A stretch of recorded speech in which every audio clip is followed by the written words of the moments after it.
ఆమేన్.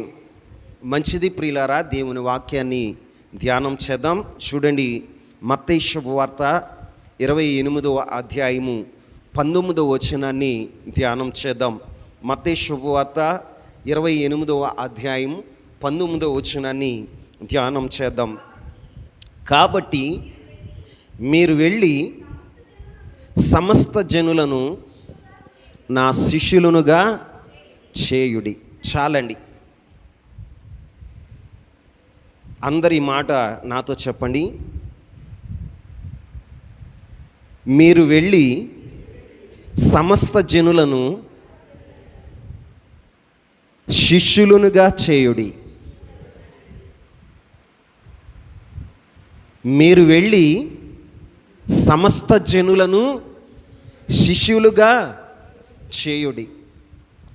ఈ మాట ఎవరు మాట్లాడుతున్నారయ్యా అంటే, ప్రభు అయిన యేసుక్రీస్తు ప్రభువారు. ఆయన పునరుద్ధానుడై తిరిగి లేచిన తర్వాత ఆయన ఆరోహణమై పరలోకానికి కొనుపోబడే ముందు తన శిష్య బృందంతో మాట్లాడుతున్న మాటలు ఇవి. తన శిష్య బృందంతో చెప్తున్న మాటలు ఏంటయ్యా అంటే, నా శిష్యులారా, మీరు వెళ్ళి సమస్త జనులను శిష్యులనుగా చేయండి. ఏమంటున్నాడండి? శిష్యులనుగా చేయండి. మీరు వెళ్ళండి, సమస్త జనులను నాకు శిష్యులనుగా చేయండి. ప్రభు అయిన యేసుక్రీస్తు ప్రభువారు చెప్పిన మాట ఏంటో తెలుసా? మీరు వెళ్ళి క్రైస్తవులుగా చేయండి అని చెప్పట్లా. క్రైస్తవులుగా చేయండి అని ప్రభు చెప్పట్లా. ఏమని చెప్తున్నాడో తెలుసా? నా శిష్యులనుగా చేయండి. ఆమేన్. సమస్త జనులను శిష్యులనుగా చేయండి అంటున్నాడు. క్రైస్తవులుగా చేయమని ప్రభు చెప్పట్లా. ఆయన చెప్పే మాట ఏంటి అంటే, శిష్యులనుగా చేయండి అంటున్నాడు. ఈరోజున దేవుని పిల్లలమైన మనం ప్రభు యొక్క మాట ప్రకారం మనం చేయగలుగుతున్నామా? సర్వలోకానికి వెళ్ళగలుగుతున్నామా? సర్వజనులను ఆయన శిష్యులుగా మనం చేయగలుగుతున్నామా? ప్రియమైన సహోదరుడా, సహోదరి, ప్రభువు మనందరి మీద ఉంచిన బాధ్యత, మన మీద ఉంచినటువంటి బాధ్యత ఏంటో తెలుసా? సర్వలోకానికి వెళ్ళి సర్వజనులను నా శిష్యులుగా చేయండి. సర్వజనులను నా శిష్యులుగా చేయండి. ఎందుకు శిష్యులుగా చేయమన్నాడు? క్రైస్తవులుగా చేయమని ఎందుకు చెప్పలా? యేసయ్య చెప్పిన మాట ఏంటయ్యా అంటే, సమస్త జనులను నాకు శిష్యులుగా చేయండి. శిష్యుడు ఎలా ఉంటాడు? శిష్యుడు ఎలా ఉంటాడండి? శిష్యుడు ఎలా ఉంటాడు? శిష్యుడు ఎలా ఉంటాడో తెలుసా? శిష్యుడు ఎప్పుడు నేర్చుకునేవాడగా ఉంటాడు. ఆమేన్. ఎలా ఉంటాడు? నేర్చుకునేవాడగా ఉంటాడు. వాడు అంతా నాకు తెలుసు అన్న ఉద్దేశంతో ఉండడు. ఒక విద్యార్థి గురువుగారి దగ్గర, ఉపాధ్యాయుని దగ్గరికి వెళ్ళినప్పుడు ఉపాధ్యాయుని దగ్గర నుంచి ఏం నేర్చుకుంటాడో తెలుసా? అనేకమైన సత్యాలు నేర్చుకుంటాడు. అనేకమైన పాఠాలు నేర్చుకునేవారుగా ఉంటారు. అందుకనే యేసయ్య చెప్పిన మాట ఏంటో తెలుసా? మీరు సమస్త లోకానికి వెళ్ళి సర్వజనులను నా శిష్యులనుగా చేయండి. శిష్యులనుగా చేయమని చెప్పాడు. ఎందుకని చెప్పాడు అంటే, శిష్యుడు ఎప్పుడు కూడా నేర్చుకునేవాడుగా ఉంటాడు. ఏం చేస్తాడు? అభ్యాసం చేసేవాడుగా ఉంటాడు. మన జీవితంలో మనం కూడా ఏం చేయాలో తెలుసా? దేవుని దగ్గర ప్రతిదినము నేర్చుకునేవారుగా ఉండాలి. యేసయ్య దగ్గర, ఆయన పాదాల దగ్గర మనం నేర్చుకునేవారుగా ఉండాలి. మనం నేర్చుకునేవారుగా ఉండాలి. ఏం నేర్చుకోవాలి అంటే ఆయన దగ్గర సాత్వికాన్ని నేర్చుకునేవారుగా ఉండాలి. ఆయన మనకేం నేర్పుతాడయ్య అంటే దైవికమైన భయాన్ని నేర్పుతాడు. ఆయన ఏం నేర్పుతాడయ్య అంటే మన చేతులకు యుద్ధమును, మన వేళ్లకు పోరాటాన్ని నేర్పేవాడుగా ఉంటాడు. ఆయన ఏం నేర్పుతాడయ్య అంటే ప్రార్థించటం ఎలాగో ఆయన మనకి నేర్పించేవాడుగా ఉంటాడు.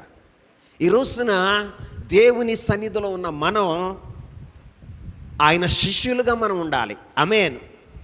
దేవుని ఉద్దేశం ఏంటి అంటే మీరు సర్వలోకానికి వెళ్ళి సర్వజనులను నా శిష్యులనుగా చేయండి. ఆమేన్. ఎందుకు శిష్యులనుగా చేయమన్నాడు అంటే శిష్యుడు ఎప్పుడు కూడా గురువు గారి దగ్గర, శిష్యుడు ఎప్పుడు కూడా ఉపాధ్యాయుని దగ్గర నేర్చుకునేవాడుగా ఉంటాడు. ఏం చేస్తాడండి? నేర్చుకునేవాడుగా ఉంటాడు. మనం కూడా ప్రతిదీ ప్రభువులో మనం నేర్చుకునేవారుగా ఉండాలి. ఆయనను చూస్తూ మనం అనేకమైన విషయాలు ఈ లోకంలో నేర్చుకునేవారుగా ఉండాలి. అందుకే ప్రభు అయిన యేసుక్రీస్తు ప్రభు వారు శిష్యులనుగా చేయమన్నాడు.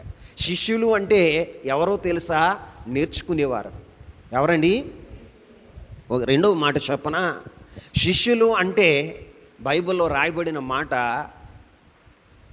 చూడండి. యెషయా గ్రంథం 50వ అధ్యాయం 4వ వచనాన్ని చదువుదాం. యెషయా గ్రంథం 50వ అధ్యాయము 4వ వచనం. అలసిన వానిని మాట చేత ఉద్ధరించు జ్ఞానము, ఓరడించు జ్ఞానము నాకు కలుగునట్లు శిష్యునికి తగిన నోరు యెహోవా నాకు దయచేసి ఉన్నాడు.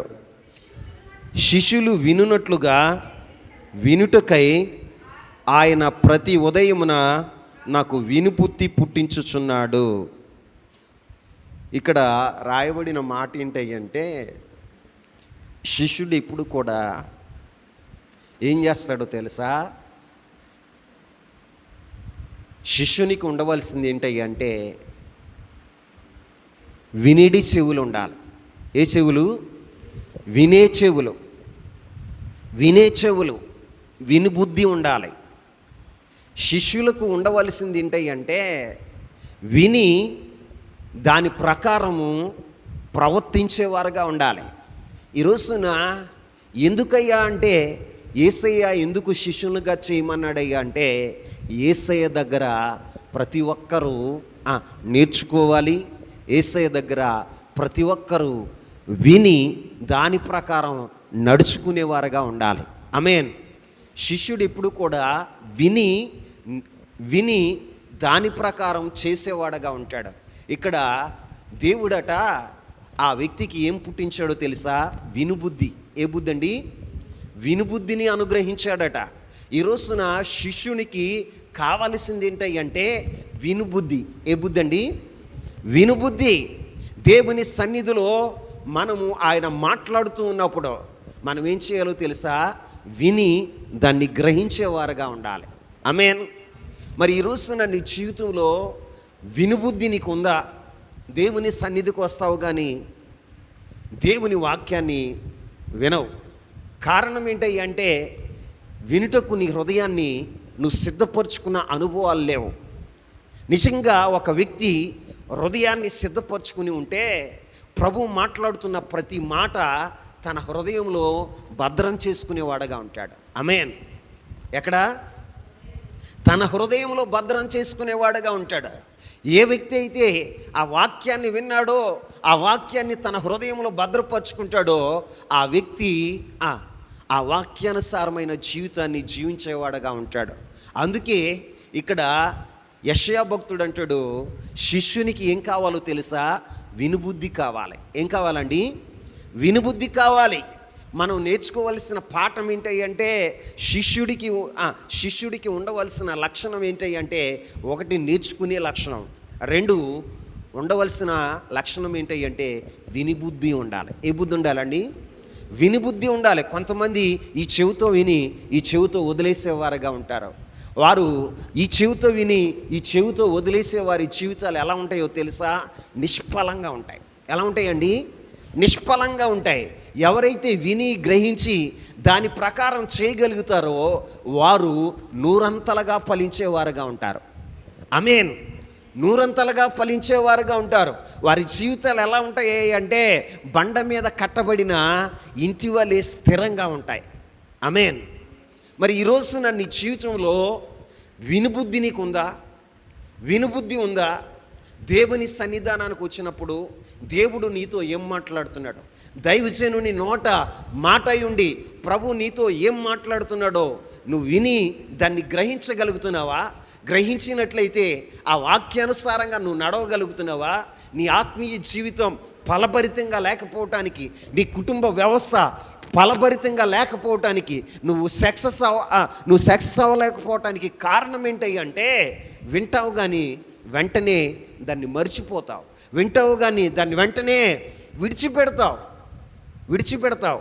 వినివాడుగా ఉండి మోసపరుచుకుంటున్నావు. ప్రభు అయిన యేసుక్రీస్తు ప్రభువారు చెప్పిన మాట ఏంటో తెలుసా? ఒకడు విత్తువాడు విత్తనములు విత్తుతుండగా ఒక విత్తనం వెళ్ళి త్రోవ పక్కన పడింది, మరొక విత్తనం వెళ్ళి ముండ్ల కంచెలో పడింది, మరొక విత్తనం వెళ్ళి రాతి నేల మీద పడింది, మరొక విత్తనం వెళ్ళి మంచి నేల మీద పడింది. ఏ నేల మీద పడింది? త్రోవ పక్కన పడిన విత్తనం పక్షులు వచ్చి, ఆకాశ పక్షులు వచ్చి ఎత్తుకుపోయినాయి. ముండ్ల కంచెలో పడిన విత్తనం మొలిసింది కానీ ఆ ముండ్ల కంపలు ఆ యొక్క చెట్టును ఎదగనీయకుండా అణిచివేసినాయి. మూడవది రాతి నేల మీద. ఎక్కడండి? అక్కడ మన్ను లోతుగా లేనందున అది మొలిసినది కానీ, వెంటనే మొలిసింది కానీ సూర్యుడు ఉదయించగానే అది ఎండిపోయింది. ఏమైందండి? ఎండిపోయింది. కానీ మంచి నేల మీద విత్తబడిన విత్తనం అది మొలిసి అది పెరిగి పెద్దదయ్యి నూరంతలుగా ఫలించిందంట. ఎంతగా? నూరంతలుగా ఫలించింది. దాని గురించి యేసయ్య చెప్పిన మాట ఏంటయ్యా అంటే అది మంచి నేల మీద పడిందట. మంచి నేల అంటే అర్థం ఏంటో తెలుసా? హృదయాన్ని సిద్ధపరచుకున్న వ్యక్తి. ఏ వ్యక్తి అయితే హృదయాన్ని సిద్ధపరచుకుంటాడో, వాక్యం కొరకు తన హృదయాన్ని సిద్ధపరచుకుంటాడో, వాక్యం ద్వారా తన హృదయాన్ని నింపుకోవాలని ఆసక్తి కలిగి ఉంటాడో ఆ వ్యక్తి యొక్క జీవితంలో విని గ్రహించి దాని ప్రకారం చేసి సఫలుడైన వాడుగా ఉంటాడు. ఆమేన్. ఏమవుతాడండి? సఫలుడవుతాడు. నీ జీవితంలో నువ్వు సక్సెస్ అవ్వాలి అంటే, నీ జీవితంలో నువ్వు సఫలీకృతం అవ్వాలి అంటే, నీ కుటుంబ వ్యవస్థలో, నీ యొక్క ఆధ్యాత్మిక జీవితంలో, వ్యక్తిగతంగా నువ్వు ఫలించాలి అంటే దేవుని వాక్యాన్ని విని దాన్ని గ్రహించి దాని ప్రకారం నువ్వు చేయగలిగినప్పుడు నీ జీవితంలో నూరంతల ఫలాన్ని నువ్వు కోసేవాడగా ఉంటావు. నువ్వు సక్సెస్ అయిన వాడగా ఉంటావు. నీ జీవితం స్థిరపడినదిగా ఉంటుంది. విని బాగుందిలే అని అప్పుడు సంతోషించి విడిచిపెట్టేవాడుగా ఉంటే నీ జీవితంలో ఫలింపు ఉండదు. ప్రభు చెప్తున్న మాట ఏంటో తెలుసా? ఒక వ్యక్తి ఫలించాలి అంటే విని దాన్ని గ్రహించిన వాడుగా ఉండాలి. ఈ రోజున చాలామంది జీవితాల్లో దేవుని మందిరానికి వస్తారు కానీ విన్నట్టుగానే ఉంటారు కానీ ఆ వాక్యాన్ని గ్రహించరు, ఆ వాక్యానుసారంగా నడవరు. అందుకే వారి జీవితాల్లో సఫలీకృతం అవ్వలేకపోతున్నారు. ఈ రోజున దేవుని వాక్యం చెప్తున్న మాట ఏమిటో తెలుసా? మీరు సర్వలోకానికి వెళ్ళి సర్వజను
హృదయాన్ని సిద్ధపరచుకున్నప్పుడు నీ హృదయము నీ జీవితం ఏమవుతుందో తెలుసా?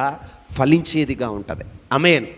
అందుకని ప్రభువు ఇదిగో అనేక మంది సమస్త జనులను నాకు శిష్యులుగా చేయమన్నాడు. ఎలా చేయమన్నాడు? క్రైస్తవులుగా చేయమని చెప్పలా, క్రైస్తవులుగా చేయమని చెప్పలా. ఆయన చెప్పిన మాట ఏంటి అంటే శిష్యులుగా చేయండి. శిష్యుడికి ఎలా ఉంటాడు? నేర్చుకునేవాడుగా ఉంటాడు. శిష్యుడు ఎలా ఉంటాడు? వినుబుద్ధి కలిగిన వాడుగా ఉంటాడు. అంతేకాదు శిష్యుడు గురువుని వెంబడించేవాడుగా ఉంటాడు. ఆమేన్. యేసుక్రీస్తు ప్రభువారు తన శిష్యులను ఏర్పాటు చేసుకోవటానికి ఆయన చేసిన పని ఏంటో తెలుసా? ఒకసారి చూడండి. మత్తయి శుభవార్త 4వ అధ్యాయము 20వ వచనాన్ని చదువుదాం. మత్తయి శుభవార్త 4వ అధ్యాయము 20వ వచనం. ఆయన నా వెంబడి రండి, నేను మిమ్ములను మనుషుల పట్టు జాలరులుగా చేయుదును. వారితో చెప్పెను. వెంటనే వారు తమ వలలను విడిచిపెట్టి ఆయనను వెంబడించేరి. ఆమేన్. శిష్యుడు ఎలా ఉండాలో తెలుసా? శిష్యుడు ఎలా ఉంటాడు అంటే వెంబడించేవాడుగా ఉంటాడు. గురువుని వెంబడించేవాడుగా ఉంటాడు. ఈ రోజున ప్రభు అయిన యేసుక్రీస్తు ప్రభువారు ఎందుకు శిష్యులనుగా చేయమన్నాడయ్య అంటే ఆయనను మనం వెంబడించాలని. ఈ రోజున ఎందుకు ఆయన్ని మనం వెంబడించాలయ్యా అంటే ఆయన అడుగుచాడల్లో మనం నడిచినప్పుడు మన జీవితం సఫలీకృతం అవుతుంది. ఆమేన్. ఈ రోజున శిష్యులను ఆయన తయారు చేసేటప్పుడు ఏం చేశాడో తెలుసా? అక్కడ సీమోను అను పేతురు అను సీమోను తన సహోదరుడైన ఆంద్రేయ ఏం చేస్తున్నారు తెలుసా? వలలను బాగు చేసుకుంటున్నారు. ఏం చేసుకుంటున్నారండి? వలలను బాగు చేసుకుంటున్న వారిని చూసి ప్రభు వచ్చి నన్ను వెంబడించండి. ఏమన్నాడు? నన్ను వెంబడించండి. ఇప్పటి వరకు మీరు చేపలు పట్టారు, ఇప్పటి నుంచి నేను మిమ్మలను మనుషులను పట్టు జాలరులుగా నేను చేసేదను అని చెప్పి వారిని వెంబడించండి అని చెప్పి ఆయన వెళ్ళిపోతూ ఉంటే సీమోను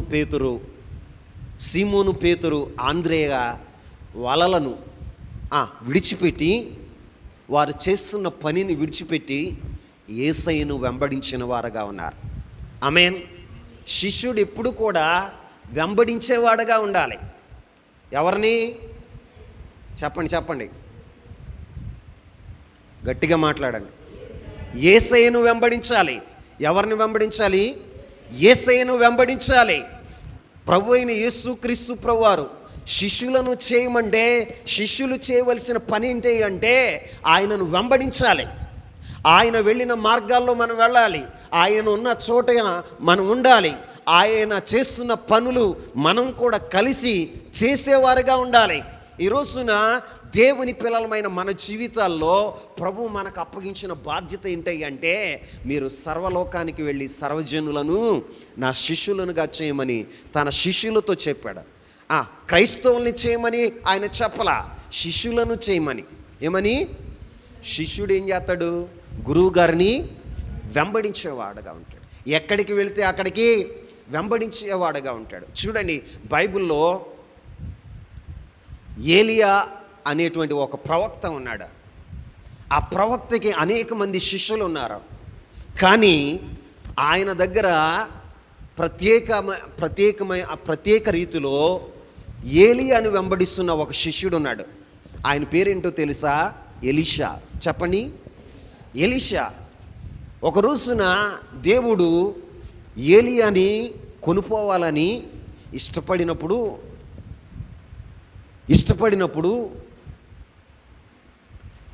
ఏలియాతో ప్రభు మాట్లాడాడు.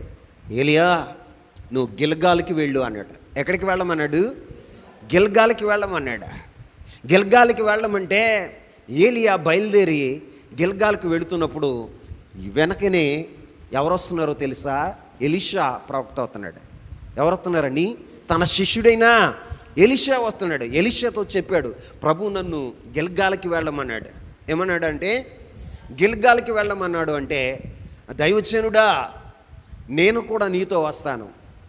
గిల్గాలకి వెళ్ళమంటే గిల్గాలకి వస్తాను అంటే, మరణం తప్ప ఏది నన్ను వేరు చేయకుండాను గాక అని ఆయన చెప్పి ఏలియాను వెంబడించిన వాడుగా ఉన్నాడు. గిల్గాలకి వెళితే గిల్గాలకి వెళ్ళాడు. ఆయన బేతేలుకి వెళ్తే బేతేలుకి వెళ్ళాడు. ఎరుకోకి వెళితే ఎరుకోకి వెళ్ళాడు. యోర్ధాన్కి వెళితే యోర్ధాన్లో కూడా ఏలియాతో పాటు వెంబడించిన వాడుగా ఉన్నాడు. దానికి ఏలియాను వెంబడించినప్పుడు ఎలీషా ఏం పొందుకున్నాడో తెలుసా? రెండంతల అభిషేకాన్ని పొందుకున్నాడు. ఏం పొందుకున్నాడు? రెండంతల అభిషేకాన్ని పొందుకున్నాడు. ఇది పాత నిబంధన గ్రంథం. ఏ గ్రంథం? పాత నిబంధన గ్రంథం. కొత్త నిబంధన గ్రంథంలో రెండంతల అభిషేకం కాదు, ఏడంతల అభిషేకాన్ని పొందుకోవాలి నువ్వు. ఆమేన్ చెప్పండి. ఏడంతల అభిషేకాన్ని పొందుకోవాలి. యేసయ్యను నువ్వు వెంబడించగలిగితే ఆయన ఎక్కడ ఉన్నా, ఆయన ఎక్కడికి వెళ్ళమంటాడో, ఎక్కడికైతే ఆయన నడిపిస్తాడో, ఆయన నడిపింపులో నువ్వు ఉండగలిగితే, ఆయన అడుగుచాడల్లో నువ్వు నడగలిగితే, ఎలీషా రెండంతల అభిషేకాన్ని పొందాడు, కానీ నువ్వు ఏడంతల అభిషేకాన్ని పొందుకుంటావు. ఏడంతల అభిషేకాన్ని పొందుకుంటావు. నీ ద్వారా మహిమ కలిగిన కార్యాలు దేవుడు జరిగించేవాడుగా ఉంటాడు. అందుకే ప్రభు ఉద్దేశం ఏంటంటే, మీరు సర్వలోకానికి వెళ్ళి సర్వజనులను నా శిష్యులనుగా చేయమన్నాడు. శిష్యుని యొక్క లక్షణం ఏంటో తెలుసా? వెంబడించేవారుగా ఉండాలి. ఏం చేయాలి? ఎలా వెంబడించాలి అంటే, ఏలియాను ఎలీషా ఎలా వెంబడించాడయ్యా అంటే, ప్రాణం అంటున్నంతగా వెంబడించాడు. ఎంతగా? ప్రాణం అంటున్నంతగా వెంబడించాడు. నీ జీవితంలో కూడా నువ్వు నేర్చుకోవలసిన పాఠం ఏంటంటే, ప్రాణం అంటున్నంతగా ఆయనను నువ్వు వెంబడించేవాడుగా ఉండాలి. మరి నువ్వు వెంబడిస్తున్నావా? చూడండి, కొంతమంది ఏం చేస్తారో తెలుసా? దూరంగా ఉండి వెంబడిస్తారు. ఎలాగా? దూరంగా. దగ్గరికి వెళితే ఏ అపాయం వస్తుందో, దగ్గరికి వెళ్తే ఏ బాధ్యతల మీద పడతాయో, దగ్గరగా ఉంటే ఏ యొక్క పని చేయవలసి వస్తుందో అని చాలామంది ఎలా ఉంటారో తెలుసా? దూరంగా తిరుగుతూ ఉంటారు. ఎలాగండి? దూరంగా తిరుగుతూ ఉంటారు. ప్రభు అయిన యేసుక్రీస్తు ప్రభు వారు చెప్పిన మాట ఏంటో తెలుసా? శిష్యులనుగా చేయమన్నాడు. ఎలా చేయమన్నాడు?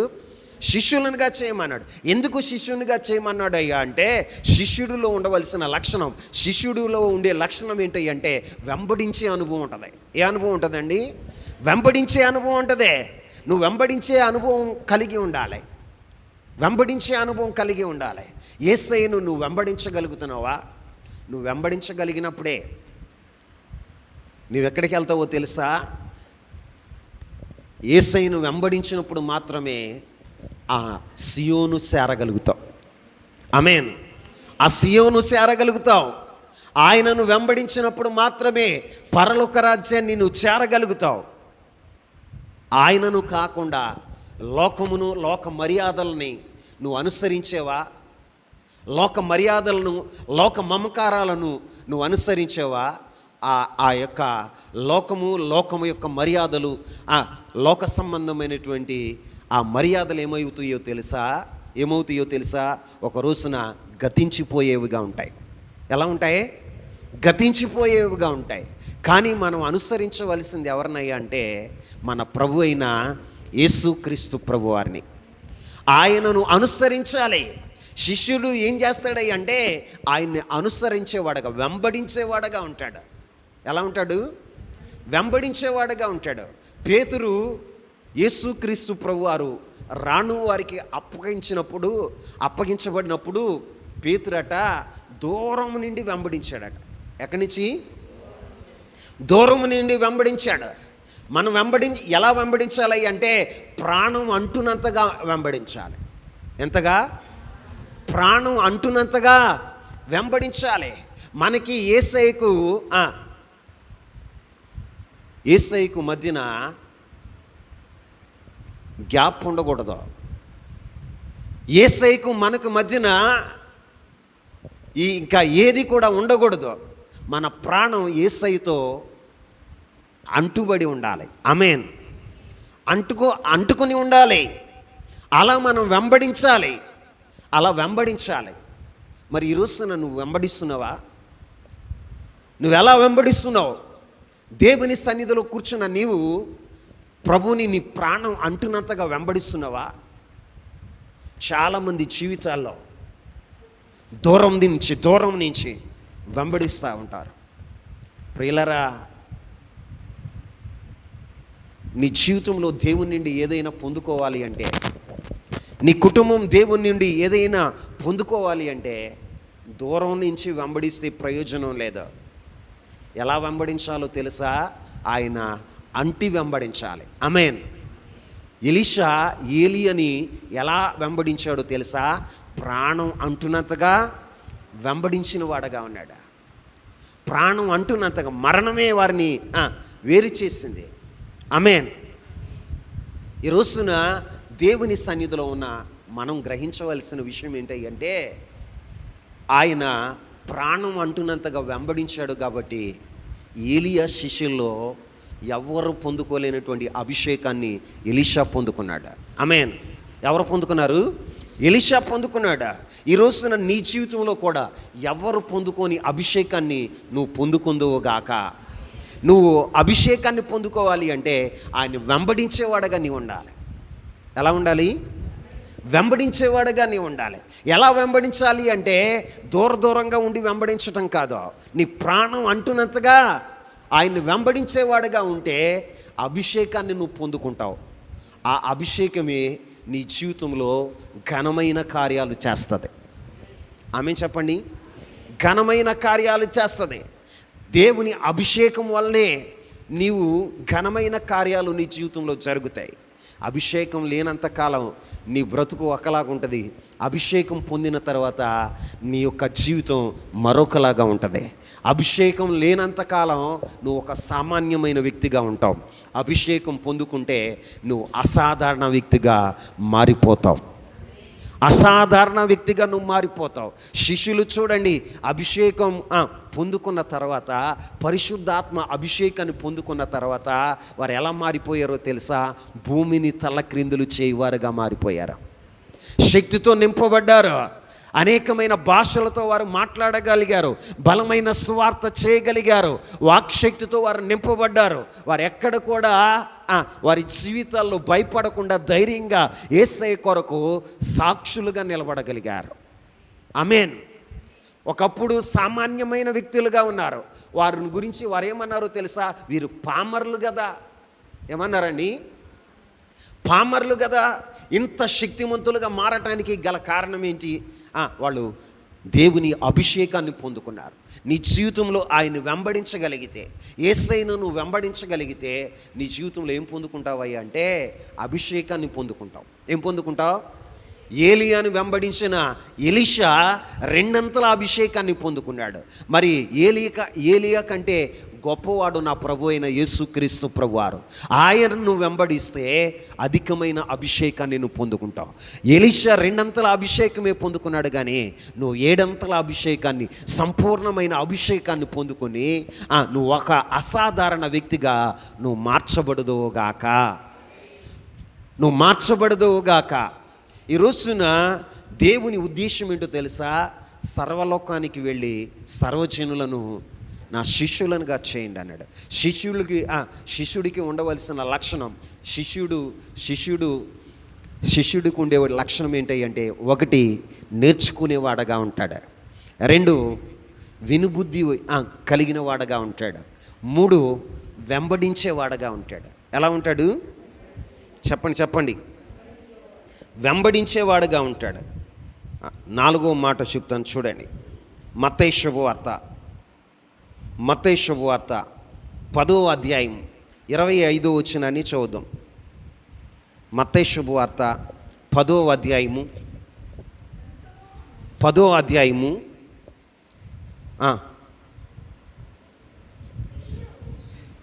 25వ వచనం. శిష్యుడు తన బోధకుని వలెను దాసుడు తన యజమానుని వలె ఉండినా చాలును. ఆమేన్. ఇప్పుడు శిష్యుడు ఎలా మారాలి అంటే బోధకుని వలె మారాలి. ఏం చేయాలి చెప్పండి. శిష్యుడు బోధకుని వలెను, దాసుడు తన యజమాని వలె ఉండిన చాలు. ఆమేన్. దేవుని ఉద్దేశం ఏంటయ్యి అంటే శిష్యులు ఎలా మారాలి అంటే తన బోధకునిలాగా మారాలి. ఆమేన్. ఎలా మారాలి? బోధకునిగా మారాలి. దాసుడు ఎలా మారాలి అంటే ఒక యజమానుడిగా మారాలి. ఎలా మారాలి? అందరు నా వైపు చూడండి. అమ్మా ఇంటికి వెళ్ళి నాకు ఏది కనలే, ఇడిచుడు. ఎలా మారాలి అంటే శిష్యుడు బోధకుడుగా, తన దాసుడు యజమానుడిగా మారాలి. అంటే శిష్యుడు ఏం చేయాలో తెలుసా? రూపాంతరం చెందాలి. ఏం చెందాలి? రూపాంతరం చెందాలి, మార్పు చెందాలి. మరి నీ జీవితంలో రూపాంతర అనుభవానికి వచ్చావా? రూపాంతర అనుభవానికి వస్తున్నావా? దేవుని సన్నిధిలో ఎంతో కాలంగా ఉన్నావు, క్రైస్తవుడుగా క్రైస్తవురాలుగా చెప్పుకుంటున్నావు. ప్రభు అన్నాడు, నువ్వు క్రైస్తవుడు అవడం కాదు, ఆయన శిష్యుడు అవ్వు. ముందు ఏమవ్వాలి?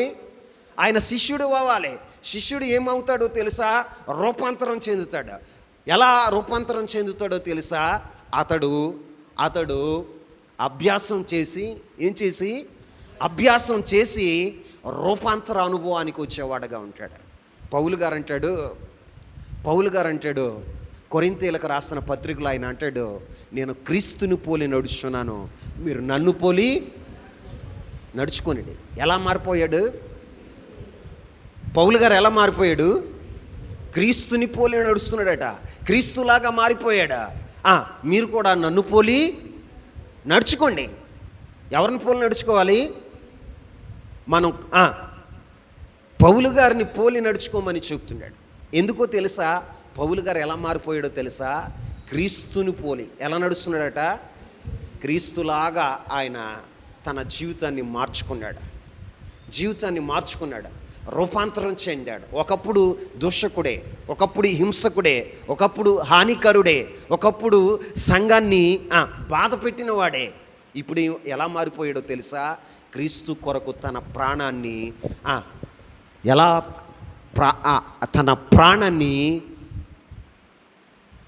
తన ప్రాణాన్ని దారపోసేవాడుగా. ఎలాగో తెలుసా? ఆయన ప్రాణాన్ని దారపోయటానికి కూడా ఇష్టపడిన వాడుగా ఉన్నాడు. ఆమేన్. ఆయన అంటాడు, నా ప్రాణాన్ని నేను క్రీస్తు కొరకు, ఆ ప్రాణాన్ని నేను దారపోస్తాను అంటాడు. దారపోసేవాడుగా మారిపోయాడు. మరి నీ జీవితంలో రూపాంతరం చెందావా? దేవుని మందిరానికి వస్తున్నావు కానీ నీలో కొంచెం కూడా మార్పు లేదు. నీ బుద్ధిలో, నీ ఆలోచనలో, నీ క్రియలలో, నీ యొక్క నడవడికలో కొంచెం కూడా మార్పు లేదు. ప్రభు అంటాడు, శిష్యుడు ఎలా మారిపోవాలంట? బోధకుడులాగా. ఎలాగా చెప్పండి? బోధకుడుగా మారిపోవాలి. దాసుడు యజమానుడిగా మార్పు చెందాలి. అంటే అర్థం ఏంటో తెలుసా? రూపాంతరం చెందాలి. ఏం చెందాలి? రూపాంతరం చెందాలి. మరి నీ జీవితంలో రూపాంతరపు అనుభవం ఉందా? క్రీస్తులో ఉన్నటువంటి సుగుణాలు నీలో కనపడుతున్నాయా? ఒకప్పుడు నీ జీవితంలో దోషకుడుగా ఉన్నావు, హానికరుడుగా ఉన్నావు, ఇబ్బందిని కలిగించేవాడుగా ఉన్నావు. ఒకప్పుడు నీ జీవితంలో ఎలా ఉన్నావయ్యా అంటే నీ ఒక దుర్బోధలు చేసేవాడుగా ఉన్నావు. నీవు ఎలా ఉన్నావో తెలుసా? నీవు బూతులాడేవాడుగా ఉన్నావు, పగతో నింపబడిన వాడుగా ఉన్నావు, అసూయతో నింపబడిన వాడుగా ఉన్నావు, ఇతరులకు హాని చేసేవాడుగా ఉన్నావు. ఒక విధంగా చెప్పాలి అంటే నీ జీవితం ఒక గొంగళి పురుగులాగా ఉంది. ఎలా ఉంది? గొంగళి పురుగులాగా ఉంది. గొంగళి పురుగు సైతము సీతాకొక సిలుకగా మారుతుందే. అది రూపాంతరం చెంది తన జీవితంలో అన్నహారాలు మానేసి ఒక గూటిలో ఉండి అది ఒక ప్యూపాగా మారి అది రూపాంతరం చెంది ఒక చీతాకోక చిలుకగా మారుతుంది. అది రూపాంతరం చెందటానికి తన శరీరాన్ని నలగొట్టుకుంది, అన్నహారాలు మానివేసిందే. మరి నువ్వు క్రీస్తు స్వరూపంలోనికి మారటానికి నీ శరీరాన్ని నువ్వు నలగొట్టుకుంటున్నావా? ఈరోజున ఆలోచన చేయండి. నీవు రూపాంతరం చెందటానికి, క్రీస్తులాగా మారటానికి నువ్వు రూపాంతరం చెందాలి అంటే మొదట నీ జీవితంలో ఏమవ్వాలో తెలుసా? నేను అనేది చావాలి, స్వార్థము చావాలి. ఈ రెండిటిని నువ్వు సిలువ వేయాలి. ఏం వేయాలి? సిలువ వేయాలి. ఈరోజున నువ్వు సిలువ వేయగలుగుతున్నావా?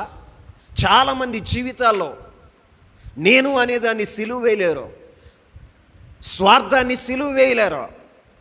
నీ మాటల్లో కనపడుతుంది నేను అనే మాట, స్వార్థం కనపడుతుంది నీ ప్రవర్తనలో. ఈ రోజున దేవుని పిల్లలమైన మనం నేర్చుకోవలసిన పాఠం ఏంటి అంటే మనం శిష్యులుగా మారాలి. ఆమేన్. శిష్యుడు ఎలా మారాలి అంటే బోధకుని వలె మారాలి. ఎలా మారాలట? చెప్పండి. శిష్యుడు బోధకుని వలె. నువ్వు పుట్టిన తర్వాత నువ్వు రక్షణ పొందిన నీవు ఎలా మారాలో తెలుసా? క్రీస్తు స్వరూపంలోనికి నువ్వు మార్చబడాలి. ఆయన స్వరూపం ఉంటేనే నీవు ఆయన రాకడలో ఎత్తబడతావు. ఆయన స్వరూపం నీలోనికి రాకపోతే నువ్వు ఎత్తబడవు. రూపాంతర అనుభవం నీకు రాకపోతే నువ్వు ఎత్తబడే గుంపులో ఉండవు, విడవబడే గుంపులో ఉంటావు. నీ జీవితంలో ఏం కావాలి అంటే రూపాంతరపు అనుభవం. ఏ అనుభవం? శిష్యుడు ఏమవ్వాలట? బోధకునిగా మారాలట. ఎలా మారాలి? దాసుడు యజమానుడిగా మారాలి. అక్కడ ఏముందో తెలుసా? రూపాంతరపు అనుభవం. ఏ అనుభవం అండి? రూపాంతరపు అనుభవం. నీ జీవితంలో నువ్వు క్రీస్తులాగా మారినప్పుడే ఆయన మహిమ రాకడలో ఎత్తబడతావు. గువ్వలు గూటికి ఎగిరినట్లుగా నువ్వు ఆయన ఎదుర్కోవటానికి మధ్య ఆకాశానికి నువ్వు ఎగరగలుగుతావు. లేకపోతే నీ జీవితంలో ఆయన స్వారూప్యం లేకపోతే నువ్వు భూమి మీదే విడవబడతావు. ఎక్కడ? భూమి మీదే విడవబడతావు. విడవబడినప్పుడు ఏమవుతుందో తెలుసా? 7 ఏండ్లు శ్రమలలో నువ్వు పాలు పంపులు పొందేవాడుగా ఉంటావు. 7 ఏండ్ల శ్రమలో భూమి మీద విడవబడిన వారి జీవితంలో వారు అనుభవించేది ఏంటో తెలుసా? 7 ఏండ్లు శ్రమ అనుభవిస్తారు. మధ్యాకాశానికి ఎత్తబడిన వారు 7 ఏండ్లు పెండ్లి విందులో ఉంటారు. ఎక్కడ ఉంటారండి? వివాహ మహోత్సవం జరుగుతుంది అక్కడ 7 ఏండ్ల పెండ్లి విందులో వాళ్ళు సుఖ సంతోషాలతో వాళ్ళు ఉంటే, విడవబడిన వారు ఏమవుతారో తెలుసా? 7 సంవత్సరాలు శ్రమలు పొందేవారుగా ఉంటారు. ఆ శ్రమలు మనం తట్టుకోలేం. మరణాన్ని మనం ఆశిస్తాం, కానీ మరణం మన దగ్గర నుంచి పారిపోతుంది. ఏమవుతుందండి? మరణం మన దగ్గర నుంచి పారిపోతుంది. అలాంటి భయానకమైన స్థితి. ఆ స్థితి మనకి రాకుండా ఉండాలంటే మనం రూపాంతరం చెందిన వారుగా ఉండాలి. ఆమేన్. మరి రూపాంతరం చెందటానికి నువ్వు ఇష్టపడుతున్నావా? శిష్యుడు ఏమవుతాడో తెలుసా? మొదటిగా ప్రారంభించిన తర్వాత తన యొక్క శిష్యునిగా మారతాడట. తన యొక్క బోధకునిగా మార్చబడతాడట. ఎలా మార్చబడతాడు? బోధకునిగా మార్చబడతాడు. దాసుడు ఎలా మార్చబడాలో తెలుసా? యజమానుడిగా. ఎలాగండి? యజమానుడిగా మార్చబడాలి. రూపాంతరపు అనుభవం రావాలి. ప్రభు కోరుకునేది ఏంటో తెలుసా? నన్ను వెంబడిస్తున్న మీరు రూపాంతరం చెందాలి. ఏం చెందాలి? ఆయన పోలికగా మనం మార్చబడాలి. ఆయనలో ఉన్న సుగుణాలు మనలో కనపడాలి. ఆయన స్వభావం మనలో కనపడాలి. ఆయనలో ఉన్న పరిశుద్ధత, ఆయనలో ఉన్న ప్రేమ, ఆయనలో ఉన్నటువంటి దీనత్వం, ఆయనలో ఉన్న సాత్వికం మనం కలిగి ఉండాలి. అప్పుడే రూపాంతరపు అనుభవానికి మనం వచ్చిన వారుగా ఉంటాం. ఇక్కడ శిష్యుడు ఎలా మారాలట? బోధకుడుగా. ఎలా మారాలి? శిష్యుడు బోధకుడుగా మార్చబడాలి. దాసుడు యజమానుడిగా మార్చబడాలి.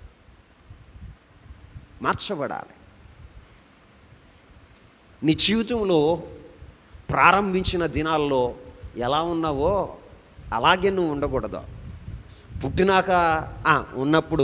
పుట్టినప్పుడు శిశువుగా ఉంటావు. ఎలా ఉంటావండి? శిశువుగా ఉంటావు.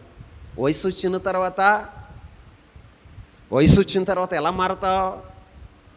ఇష్టమైన ప్రాయం. ఏ ప్రాయం?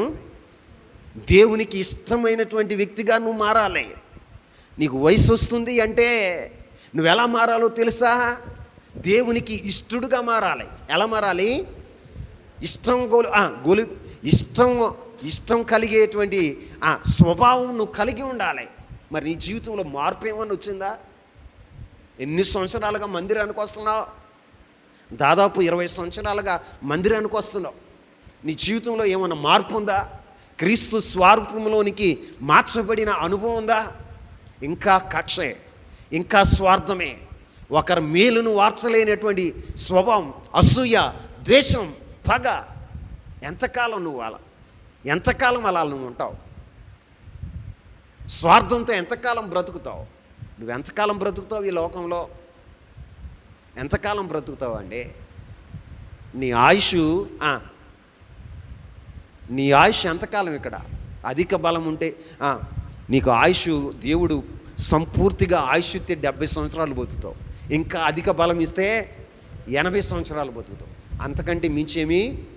అది కూడా ఆయాసము, ప్రయాసతో కూడిన జీవితమే. నీవు ఈ లోకంలో అల్పకాలమే ఉంటావు, అల్పకాలమే బ్రతుకుతావు. రేపు అనే దినం నీకు తెలీదు. మనం నిన్నటి వారమే కానీ మన జీవితాల్లో స్వార్థాన్ని విడిచిపెట్టట్లా. మన జీవితంలో కక్షను, పగను విడిచిపెట్టట్లా. దేవుని పిల్లలుగా నువ్వు బ్రతికేది ఈ లోకంలో కొంతకాలమే. అది గుర్తించు. నువ్వు ఉన్నంతకాలం ఎలా ఉండాలో తెలుసా? నలుగురితో సమాధానంగా ఉండాలి, సంతోషంగా ఉండాలి, దేవుని ప్రేమను పంచిన వాడుగా ఉండాలి. ఈ రోజున నీ జీవితంలో ఆ జీవితం ఉందా?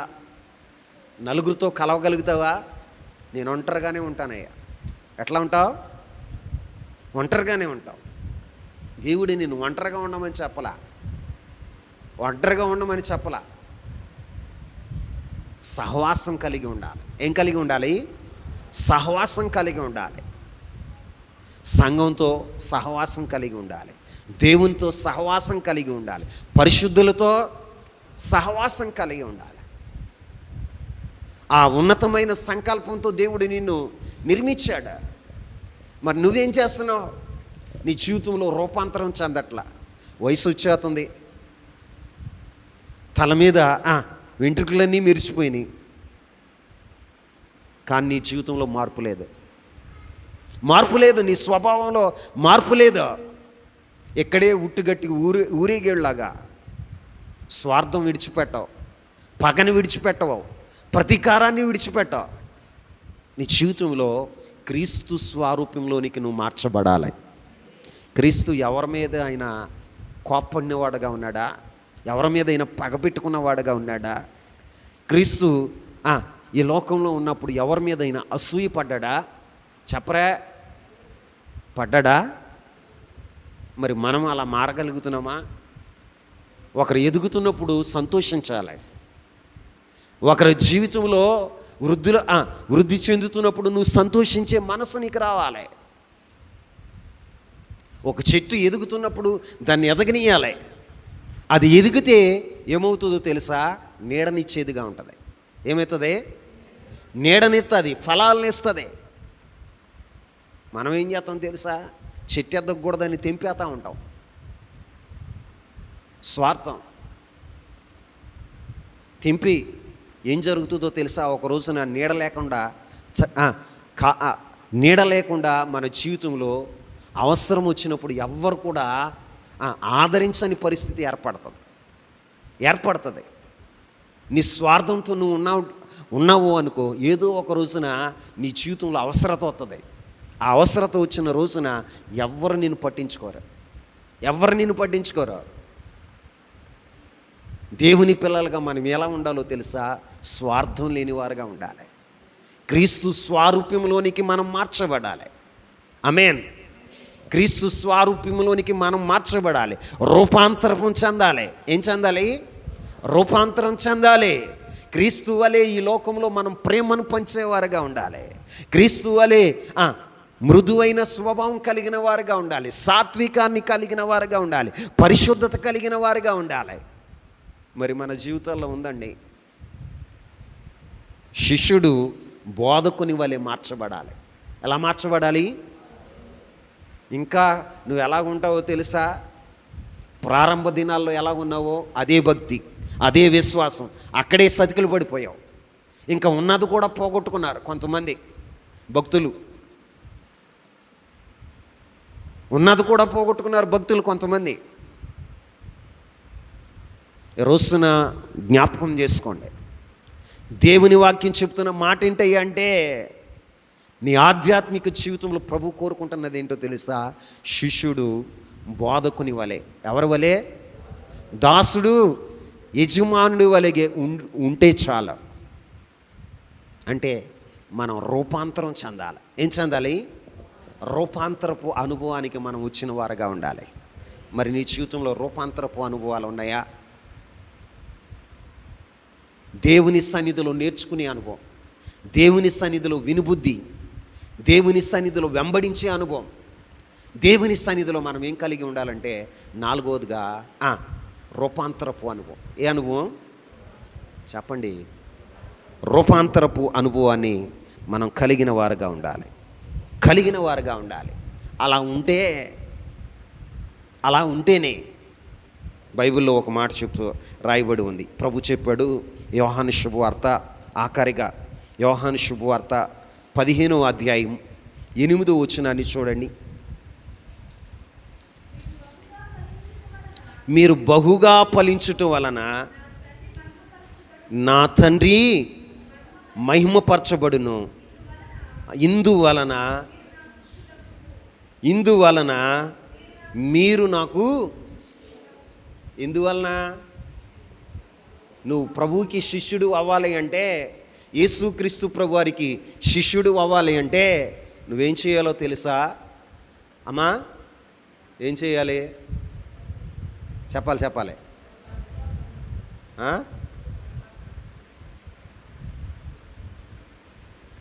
రూపాంతరమా? ఇక్కడ ఏమని రాయబడి ఉంది? బహుగా ఫలించాలి. ఏం చేయాలి?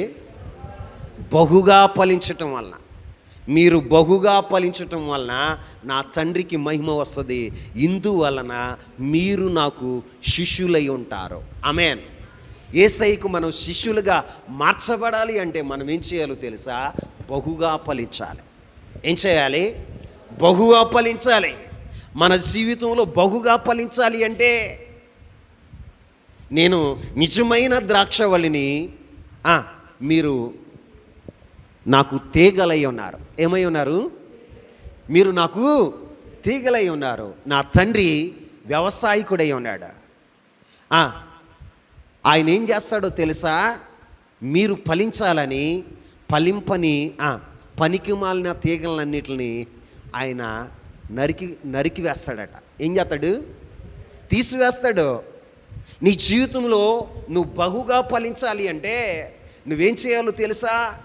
నీ ఆధ్యాత్మిక జీవితంలో పనికిరాని తీగలు ఉన్నాయి. ఏ తీగలో? పనికిరాని తీగలు ఉన్నాయి. పనికిరానివి ఉన్నాయి నీ జీవితంలో. నువ్వు ఫలించకపోవటానికి కారణం ఏంటో తెలుసా? పనికిరాని తీగలు ఉన్నాయి. ఏవో పనికిరాని తీగలు ఉన్నాయి. ఆ తీగలను ఏం చేయాలో తెలుసా? తీసివేసుకోవాలి. ఏం చేయాలి? తీసివేసుకోవాలి. సోమర్తనమో లేకపోతే మన జీవితంలో ఉన్న పనికిమాలని తీగ ఏంటో తెలుసా? కొంతమందిలో సోమర్తనం, కొంతమందిలో నిద్ర, కొంతమందిలో ఏముంటాయో తెలుసా? ముసలమ్మ ముచ్చట్లు. ఏంటండి? ముసలమ్మ ముచ్చట్లు. కొంతమంది ఎక్కడన్నా నిలబడ్డారంటే చాలు తర్కవాదన. ఏ వాదన? తర్కవాదన. నువ్వు తర్కవాదన చేయటం వలన నిష్ఫలుడు అవుతావు. ఏమవుతావు? ఒకప్పుడు నేను కూడా తర్కవాదన చేసేవాడిని. ఎవరినైనా ఏదైనా చెప్తే దాని గురించి టార్గెట్ చేసుకుని ప్రసంగం చెప్పేవాడిని. ప్రభు ఒక రోజు నాతో మాట్లాడాడు. ఏం మాట్లాడారు తెలుసా? రోమాపత్రిక 1వ అధ్యాయం చూడండి. రోమాపత్రిక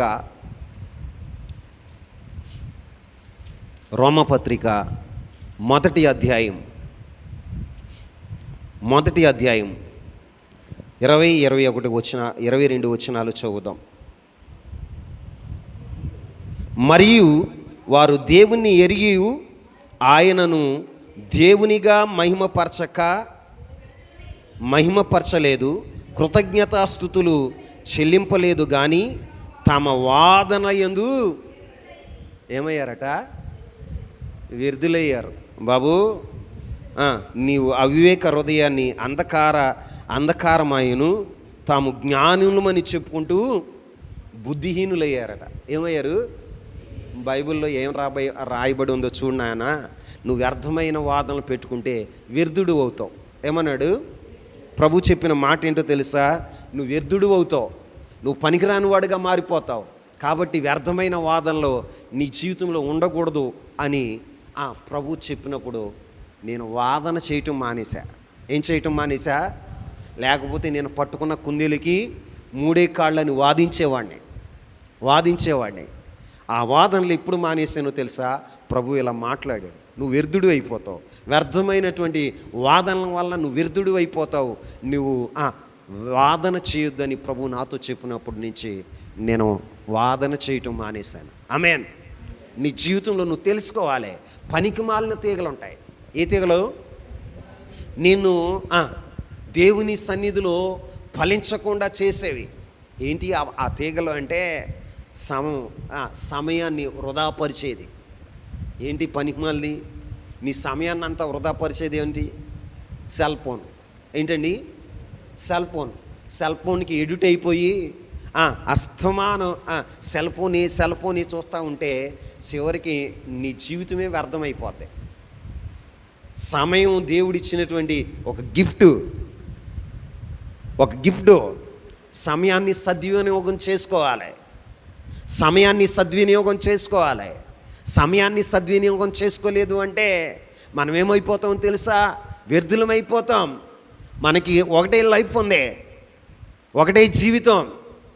ఈ జీవితంలో మనము వృద్ధి చెందాలన్నా, ఆశీర్వాదకరంగా ఉండాలన్నా, మన జీవితంలో ప్రయోజనకరంగా మారాలి అన్నా మనం ఏం చేయాలో తెలుసా? సమయాన్ని సద్వినియోగం చేసుకోవాలి. సమయాన్ని వృధాపరచుకోకూడదు. ఈ రోజున ఇప్పుడున్నటువంటి సమయం ఇంకొక గంటలో ఉంటుందా? మనకి ఉంటుందా? ఈరోజు ఇప్పుడు వరకు ఈరోజు శనివారం రాత్రి 9 గంటల వరకు దేవుడు మనకి అవకాశాన్ని ఇచ్చాడు. 24 గంటలు మన బ్యాంకులో వేస్తున్నాడు. ఎక్కడ వేస్తున్నాడు? మన బ్యాంకులో వేస్తున్నాడు. దాన్ని మనం సద్వినియోగం చేసుకోవాలి. ఎన్ని గంటలు నీకు ప్రయోజనకరంగా నువ్వు ఉపయోగించుకున్నావు, ఎన్ని గంటలు నువ్వు నిష్ప్రయోజనమైన వాటికి ఖర్చు చేసావు, ఏది నిన్ను వ్యర్థుడిగా చేస్తుంది, ఏది నిన్ను ఫలభరితంగా లేకుండా నిష్ఫలమైన వ్యక్తిగా మారుస్తుంది గ్రహించాలి. అదే పనికిమాలిన తీగ. ఆ తీగను నువ్వేం చేయాలో తెలుసా? నీ జీవితంలో నుంచి తీసివేయాలి. ఏం చేయాలండి? తీసివేయాలి. అది నువ్వు తీసివేసినప్పుడు ద్రాక్షావళిలో పనికిరాని తీగలను మనం తీసివేస్తేనే ద్రాక్షాలు ఏమవుతాయో తెలుసా? ఫలిస్తాయి. ఆమె చెప్పండి. నిజంగా ఒక గెల వేసిన తర్వాత ద్రాక్ష చెట్టు ఏం చేస్తుందో తెలుసా? ఆ గెల వేసినటువంటి తీగ ఎండిపోద్ది. ఏమవుద్దండి? ఎండిపోద్ది. దాన్ని ఏం చేయాలో తెలుసా? మనం తీసేయాలి. ఏం చేయాలి? ఆ తీగను మనం తీసేయాలి. ఎండిపోయిన తీగనే మనం తీసేయాలి. అది తీసేతేనే నూతన అంకురం వస్తుంది. ఆమేన్. నూతనమైన సిగురు వస్తుంది. ఆ సిగురు ద్వారా మరొక గెల ఫలించేదిగా ఉంటుంది. లేకపోతే ఆ ఎండిపోయిన ఆ కొమ్మ ఉంటే అక్కడ నూతన అంకురాలు రావు, తీగలు రావు, ఆ యొక్క ద్రాక్షవల్లి ఫలించదు. ఫలించాలి అంటే పనికిరాని తీగలన్నింటినీ తీసివేసేవాడుగా ఉండాలి. నీ జీవితంలో పనికిరాని తీగలేయో ఉన్నాయి, సమయాన్ని వృధాపరిచే తీగలు. అవి సెల్ ఫోన్ కావచ్చు, ముసలమ్మ ముచ్చట్లు కావచ్చు, లేకపోతే లోక సంబంధమైనటువంటి స్నేహం కావచ్చు. కొంతమంది పొద్దున్నే లెగుతారు, ఫ్రెండ్స్ని వెంట పెట్టుకుని ఫ్రెండ్స్ వెంటను వెళ్ళిపోతారు, సాయంత్రం దాకా తిరిగి వస్తారు. వాళ్ళ జీవితంలో ఆ రోజు ఏమి పని చేయరు, ఆ రోజంతా వృధాగా ఖర్చు చేస్తారు. ఎలాగా? వృధాగా ఖర్చు అవుద్ది. వృధాగా ఖర్చు అయిన దినం మరలా మనకి రాదు, మరలా మన జీవితంలో రాదండి. సమయం ఉండగానే మనం ఏం చేయాలో తెలుసా? సద్వినియోగం చేసుకోవాలి. సమయం ఉండగానే పని చేయాలి, సమయం ఉండగానే పని చేయాలి. సమయం ఉన్నప్పుడు నువ్వు పడుకుని ఉంటే నీకు ప్రతిఫలం వస్తుందా? చెప్పండి. చాలామంది జీవితాలు అలాగే వ్యర్థమైపోతున్నాయి, నిష్ఫలమైపోతున్నాయి.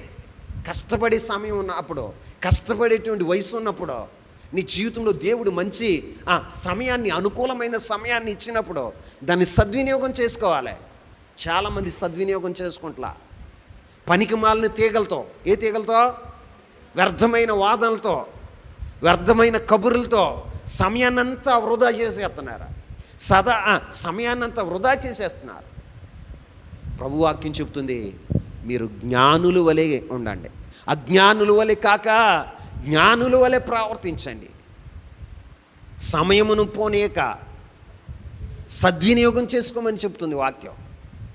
అజ్ఞాని ఎలా ఉంటాడో తెలుసా? సమయాన్ని వృధా చేస్తాడు. ఏం చేస్తాడు? వృధా చేస్తాడు. తన జీవితంలో దాన్ని ఉపయోగించాడు. జ్ఞాని అయిన వాడు ఏం చేస్తాడో తెలుసా? ఈ నిమిషం మరలా నాకు తిరిగి రాదు, కాబట్టి నేను దీన్ని ఉపయోగించుకోవాలి, కష్టపడాలి.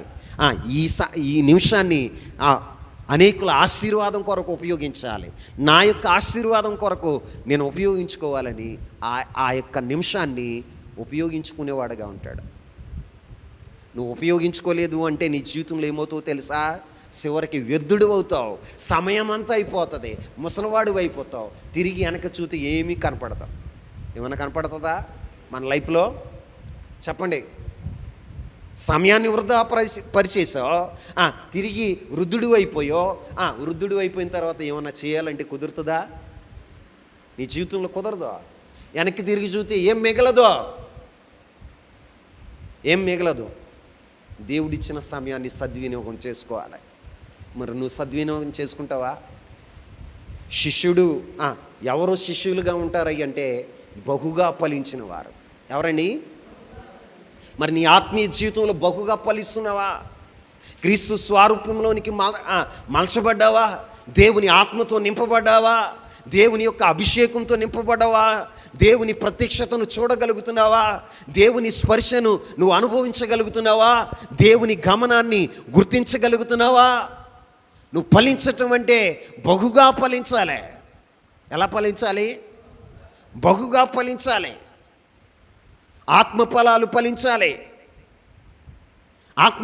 ఫలించాలి. మరి నీ జీవితంలో ఫలింపు ఉందా? దేవుని సన్నిధికి వస్తున్న నీవు ఆయన శిష్యుడిగా ఉండాలి అంటే నువ్వు ఫలించిన అనుభవం. ఏ అనుభవం అండి? నిష్ఫలమైన వ్యక్తిగా, ఫలాలు లేని వ్యక్తిగా నువ్వు ఉంటే ఆయన శిష్యుడు కాలేవు. నువ్వు బహుగా ఫలించటం వలన దేవునికి మహిమ వస్తుంది. అప్పుడు నువ్వేమవుతావు తెలుసా? ఆయనకు శిష్యుడిగా నువ్వు ఉండగలుగుతావు. ఈ రోజున మనం కూడా ఆయన శిష్యులుగా ఉండాలి అంటే మనం ఫలించేవారుగా ఉండుము గాక. ఫలించాలి అంటే పనికిమాలిన తీగలు మనలో నుండి తీసివేయదుము గాక. ఎవరైతే తీగలను పనికిమాలిన తీగలు, ఉపయోగం లేనటువంటి తీగలను మన జీవితంలో నుంచి తీసివేసుకుంటామో అప్పుడు బహుగా ఫలించేవారుగా ఉంటాం. ఆయన శిష్యులుగా మనం మార్చబడతాం. మన జీవితంలో రూపాంతరపు అనుభవం. ఏ అనుభవం అండి? రూపాంతరపు అనుభవానికి రావాలి. శిష్యులుగా మారాలి అంటే శిష్యుడు ఎలా మారాలని ప్రభు కోరుకుంటున్నాడు అంటే బోధకుడు వలె మార్చబడాలి. ఎలా మార్చబడాలి? బోధకుడు వలె మార్చబడాలి. బోధకుడు వలె రూపాంతరం చెందాలి అంటే నీ ఆధ్యాత్మిక జీవితంలో ఏముండాలో తెలుసా? అభ్యాసం ఉండాలి. ఏంటండి? అభ్యాసం చేసేవాడుగా ఉండాలి. అభ్యాసం చేసేవాడుగా ఉండాలి. ఇప్పుడు గురువుగారు బాణాన్ని అక్కడ ఉన్నటువంటి ఒక పండును కొట్టాలని గురువుగారు ఇలా చూడగానే బాణాన్ని తీసి కొట్టేశాడు. ఆ పండు పడిపోయింది. అలాగే గురువుగారులాగా నువ్వు కూడా అక్కడ ఉన్న పండుని గురువుగారులాగా నేను ఆ పండును కొట్టాలని బాణంతో కొట్టాలి అంటే నువ్వేం చేయాలో తెలుసా? అభ్యాసం చేయాలి. ఏం చేయాలి? అభ్యాసం చేయాలి. క్రీస్తు స్వరూపంలోనికి రావాలి అంటే నీ శరీర అవయవాలను నువ్వేం చేయాలో తెలుసా? అభ్యాసం చేసేవాడుగా ఉండాలి. ప్రార్థనలో అభ్యాసం చేయాలి. వాక్య ధ్యానంలో అభ్యాసం చేయాలి. దేవునితో సహవాసంలో నువ్వు అభ్యాసం చేసినప్పుడు నీ జీవితం ఒక రూపాంతరపు అనుభవానికి వస్తుంది. ఆమేన్. చూడండి, మోషే గారు 40 రోజులు సీనాయి పర్వతం మీద ఉన్నప్పుడు ఆయన ముఖం ఎలా మారిపోయిందో తెలుసా? ఎలా మారిపోయింది? మహిమతో నింపబడింది, తేజస్సుతో నింపబడింది. వారందరూ కూడా మోషే ముఖాన్ని చూడలేకపోయారు. ఇశ్రాయేలు ప్రజలు చూడలేకపోయారు. అంత మహిమతో నింపబడటానికి కారణం ఏంటో తెలుసా? దేవునితో సహవాసం కలిగి ఉన్నాడు.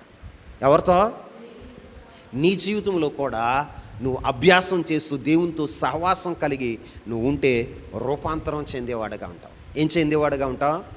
రూపాంతరం చెందేవాడుగా ఉంటావు. నీ జీవితంలో నువ్వేం చేయాలో తెలుసా? ఇంకా రూపాంతరం చెందాలి, బహుగా ఫలించాలి. ఆయన దగ్గర మనము నేర్చుకునేవారుగా ఉండాలి. ఆయన దగ్గర మనము వినుబుద్ధి కలిగిన వారుగా ఉండాలి. ఆయనను వెంబడించేవారుగా ఉండాలి.